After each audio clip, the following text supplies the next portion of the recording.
नमस्कार, मैं हूं विनय पाठक। एबी न्यूज़ में आपका स्वागत है। आइए देखते हैं उत्तर प्रदेश के पीलीभीत जनपद के बीसलपुर के ग्राम रसाय खानपुर की वो खबर जिसको देखकर और सुनकर आप हैरत और आश्चर्य में पड़ जाएंगे। और आखिरकार बीसलपुर पुलिस की कारगुजारियों के चलते रसाया खानपुर से एकमात्र हिंदू दलित परिवार पुलिस से न्याय न मिल पाने के कारण अपना घर बार छोड़कर पलायन कर गया है। इस पर भाई पुलिस प्रशासन आपने देखा होगा कि एसडीएम की गाड़ी, सीओ की गाड़ी, पुलिस की गाड़ी, तहसीलदार गाड़ी सब भागती रही रसाई के लिए। एक आदमी रोक नहीं सकता था क्या प्रशासन? ये कहीं ना कहीं शासन प्रशासन की ढीला हवाली ही है। डीआईजी के पास गई, वहाँ भी सुनवाई नहीं। मुझे बहुत पीड़ित करा, बहुत परेशान। आज ये सिर्फ पुलिस की कारस्तानी है जो मैं भरी बरसात में और त्योहार में अपने छोटे छोटे बच्चों को लेकर कहीं भी चली जाऊंगी। सुनील कुमार जो है उनको प्रताड़ित किया जा रहा है, धमकियां भी दी जा रही हैं और कुछ ही समय में वो यहाँ से प्लान करने के लिए तैयार भी हैं। जी हाँ, इन आँखों से बहते हुए आंसुओं की धारा और लरजते हाथों की गाथा अपना रैन बसेरा को छोड़कर पलायन करने वाले इस परिवार के दर्द को बयां हम भले ही अपने शब्दों से करें, लेकिन इस दर्द को नापने का पैमाना नहीं बना है।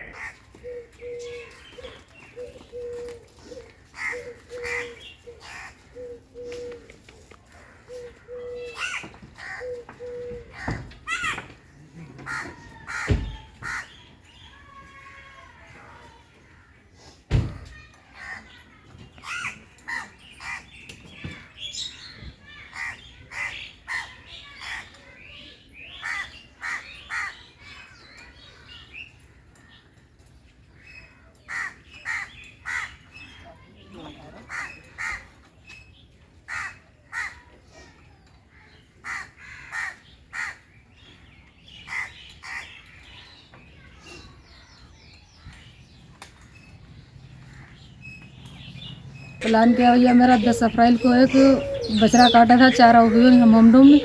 मैंने तहरीर दी थी बीसलपुर कोतवाली, मेरी सुनवाई नहीं हुई। फिर मैं पीलीभीत गई थी, वहाँ भी सुनवाई नहीं हुई। फिर मैं बरेली डीआईजी के पास गई, वहाँ भी सुनवाई नहीं हुई। मुझे बहुत पीड़ित करा, बहुत परेशान।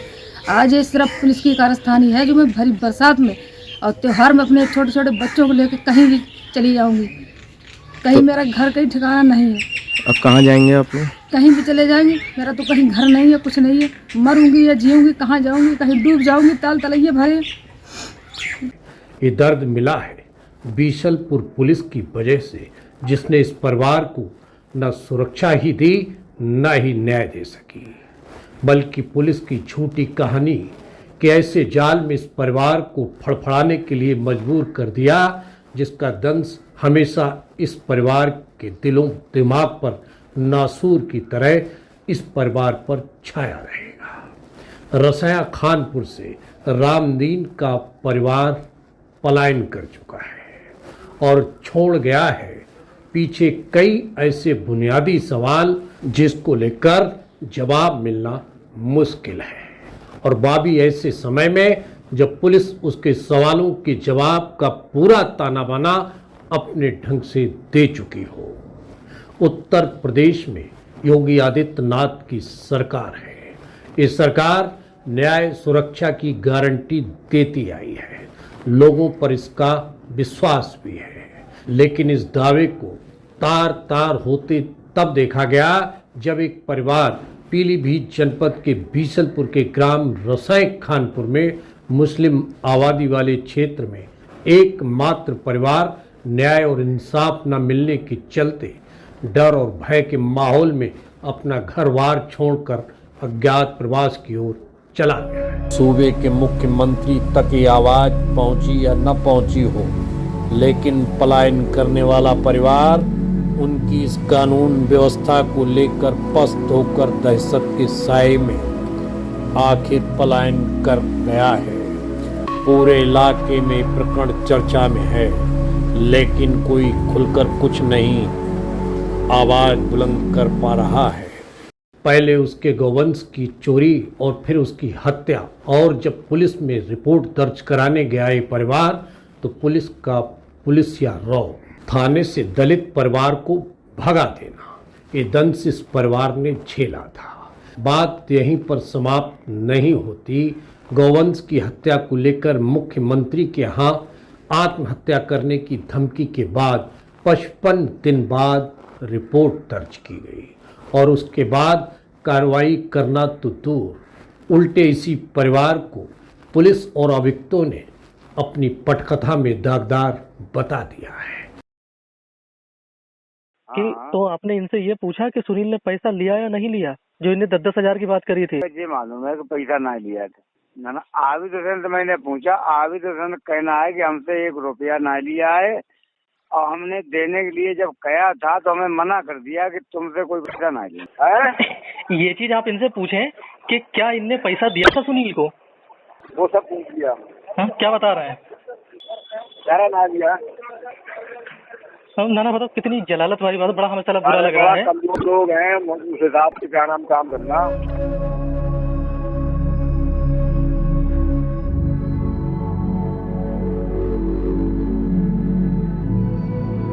जहां एक और आरोपियों ने इस परिवार को जान से मार देने की धमकियां, डराना धमकाना शुरू किया, तो वहीं पुलिस ने तरह तरह के आरोप लगाकर इस परिवार को पलायन करने पर मजबूर कर दिया। यही नहीं, पुलिस ने गौवंश की हत्या को सिरे से ही खारिज कर दिया। गौवंश की हत्या को सिरे से ही खारिज कर देना, दलित परिवार का पलायन करने के लिए मजबूर कर देना और ऐसी वारंट पुलिस द्वारा लिख देना जिससे भाजपा की योगी सरकार के माथे पर कलंक लग जाना कि मुस्लिम इलाके से एकमात्र हिंदू परिवार मुस्लिम समुदाय के लोगों के द्वारा धमकी दिए जाने के बाद पलायन कर गया। ये सवाल खड़ा होता आगामी भविष्य में नजर आएगा। हमारा बछड़ा काट दिया।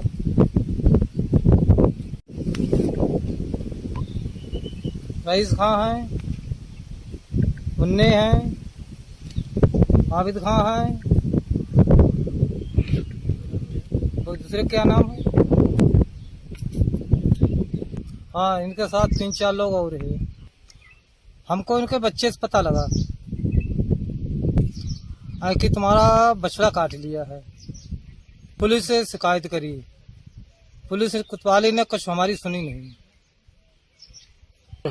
अभी तक गौवंशी होती रहती है मगर कोई पुलिस ध्यान नहीं देती है। प्रशासन से लेकर सत्ता की मलाई खाने वाले नेता तक को पुलिस द्वारा अपनी झूठी मनगढ़ंत कहानी से गुमराह कर बेफिक्र कर देना कि यहाँ पर कुछ हुआ ही नहीं है और सत्ता की मलाई खा रहे राजनेता अपनी आंखें बंद करके बैठे हैं, इस कानून व्यवस्था का दम भर रहे हैं। सोचनीय पहलू है, चिंता की बात है, सवाल खड़ा करती है। बहरहाल परिवार ने पुलिस द्वारा लगाए गए उन आरोपों का भी जाते जाते खंडन कर दिया कि उस परिवार के सदस्य ने किसी से न पैसे की मांग की थी और न ही कोई जमीन का विवाद चल रहा है। अब पुलिस के सामने चुनौती इस बात की होगी कि पलायन करने वाले परिवार के द्वारा लगाए जा रहे आरोपों को कैसे झूठा साबित करे।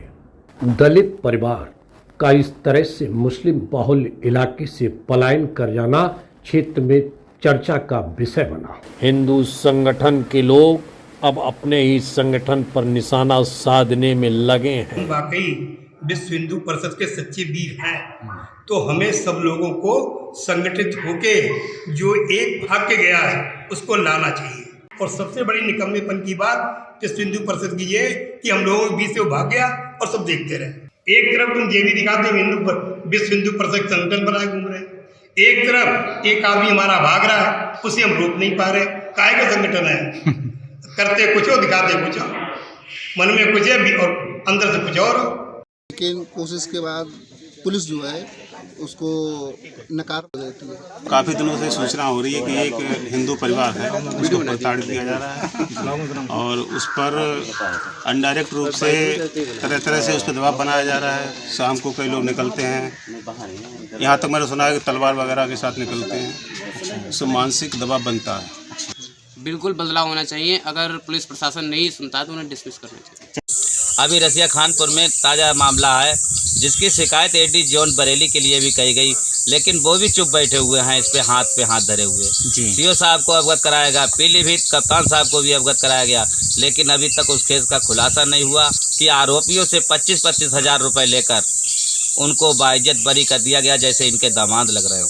पुलिस को इतना बेलगाम क्यों कर दिया गया, आखिर ऐसा क्यों हो रहा है, मुझे भी इस तरीक़ा से दुख हो रहा है। तो वहीं सांसद महेश शर्मा की ये पंक्तियां लोग याद करके और चुप्पी साध लेते हैं। मैंने जब कुमार को फोन किया, जब रणजीत को, तब यहाँ पुलिस आई है। मेरे जिलाध्यक्ष हम यहाँ पर हैं, हमें शर्मिंदगी महसूस हो रही है ये कहते हुए हमारी सरकार। देखना ये है कि सत्ता चलाने वाले प्रदेश के मुखिया योगी आदित्यनाथ कब और कैसे ध्यान देकर पीड़ित परिवार को न्याय दिला पाते हैं और इस मामले में पुलिस पर क्या कार्रवाई करते हैं।